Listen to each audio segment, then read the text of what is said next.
scored this guy.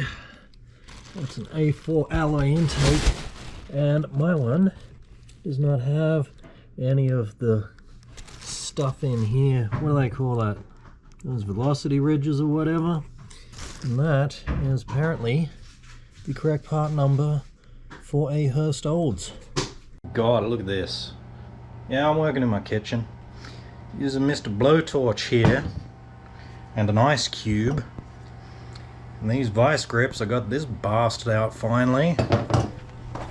So it was frozen in... Ooh, I'm trying not to touch that, that's hot as hell.